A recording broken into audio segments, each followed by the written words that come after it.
రాష్ట్రం కోరితే కాళేశ్వరంపై 48 గంటల్లో సిబిఐ ఎంక్వైరీ చేస్తామని అంటుండ్రు. రాష్ట్రం కోరితే ఈ 10 ఏళ్ల నుంచి ఎందుకు చేయలేదు?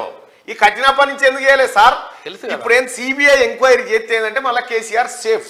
లిక్కర్ స్కామ్ ఎట్లయితే వాళ్ళు దర్యాప్తు చేసిరో వాళ్ళు ఎప్పుడు సేఫ్ జోన్లో లేదు బిడ్డ. సేమ్ ఇక కాళేశ్వరాన్ని పుట్టుకున్న సిబిఐకి అప్ప చెప్పితే కథమే. ఇక కేసీఆర్ అమ్మయ్యా ఇక పోయిరా అంటాడు. ఇప్పుడు రాష్ట్రంలో ఉన్నటువంటి జ్యుడిషియల్ ఎంక్వైరీ చేస్తే బయటపడుతుందని సిబిఐ ఎంక్వైరీ కావాలని అంటుండే. రాష్ట్రం కోరితే కాళేశ్వరంపై 48 గంటల్లో సిబిఐ ఎంక్వైరీ చేపిస్తామో అంటుండు.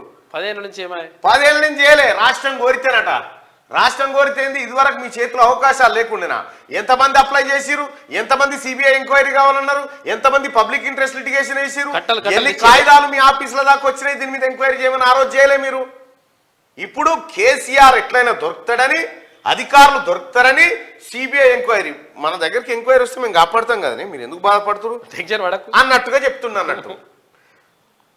తెలంగాణ ప్రజలారా, రాష్ట్ర ప్రభుత్వం చేస్తున్నటువంటి జ్యుడిషియల్ ఎంక్వైరీ కావాలన్నా ఈ ముఠా చెప్తున్నటువంటి సిబిఐ ఎంక్వైరీ కావాలన్నా. ఇప్పుడు కేసీఆర్ కిషన్ రెడ్డి బీజేపీ ఒక్కటే అని దీని ద్వారా అర్థమైంది. ఇది వరకు మీకు కేసు అప్ప చెప్తేనే లిక్కర్ కేసులో ఏం చేయకపోతుంది. వీళ్ళు ఏమని చేస్తారు? మీరు నిజంగా చేయాలనుకుంటే మీకు అవకాశం లేకుండా ఎందుకు లేకుండే? గతంలో కాంగ్రెస్ సర్కార్ ఎందుకు కోరడం లేదని కిషన్ రెడ్డి అంటుండు. ఎందుకు కోరుతారు? మిమ్మలక దొంగ చేతి తాళం చేయించి పోయిరాపో అని ఏమేమి మిగిలిన చూసిరాపో అంటే ఆయనతో దొంగ ఇంకోటి నడుముకు చేసుకొని పోతాడు. న్యాయ విచారణ పేరిట కేసీఆర్ కు మేలు చేయాలనుకుంటున్నారట. అబ్బా సూటు కాలే కిషన్ రెడ్డి సాబ్. మాజీ సీఎం ప్రస్తుత సీఎం మధ్య లోపాయికారి ఒప్పందం ఉంది. కాంగ్రెస్ ది తుమ్మితే పడిపోయే ప్రభుత్వం అని విమర్శ. తుమ్మితే పడిపోయే ప్రభుత్వం అట కాంగ్రెస్ పార్టీది. మరి తుమ్మితే పడిపోయే ప్రభుత్వాన్ని మీరు ఎందుకు ఓడగొట్టలేకపోయిరా? ఏమన్నా అసలు నీ పార్లమెంట్ సెగ్మెంట్ ఒక్క సీట్ ఎందుకు గెలవలే బీజేపీ?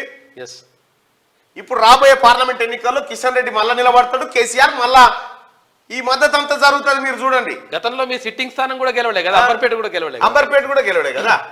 10 ఏళ్ల నుంచి మీరు ఏం చేశారు? కేసీఆర్ అవినీతిపై సిబిఐతో కేంద్రం ఎందుకు ఎంక్వైరీ చేయించలే? ఉత్తమ్, ఇతర రాష్ట్రాల లీడర్లపై కేసులు పెట్టిన వాళ్ళు మీ మిత్రుడిని ఎందుకు వదిలేసారు? అన్నీ తెలిసి కాళేశ్వరానికి కేంద్ర ప్రభుత్వం అప్పులు ఎట్లిచ్చింది? కాళేశ్వరంపై ఈ వారంలోనే జ్యుడిషియల్ ఎంక్వైరీ మొదలు. ఎవరు తప్పు చేసినా వదిలిపెట్టేది లేదని ఉత్తమ్ కుమార్ రెడ్డి మంత్రి హెచ్చరిక. ఇక చూసిరుగా, సిబిఐ ఎంక్వైరీ కోరితే మేము చేస్తాం అంటుండు. మిమ్మల్ని నమ్మేది ఉన్నది. గతంలో ప్రధానమంత్రి చెప్పిండు, తర్వాత హోమ్ మినిస్టర్ చెప్పిండు, తర్వాత పార్టీ అధ్యక్షుడు జేపీ కేసీఆర్ పరివారం కో చూడంగానే అన్నాడు. పైలతో పక్కడ్ బాద్ మే దేఖేంగే, చూడంగా నై చూడంగే. పట్టుకుంటే కదా వదిలిపెట్టేది.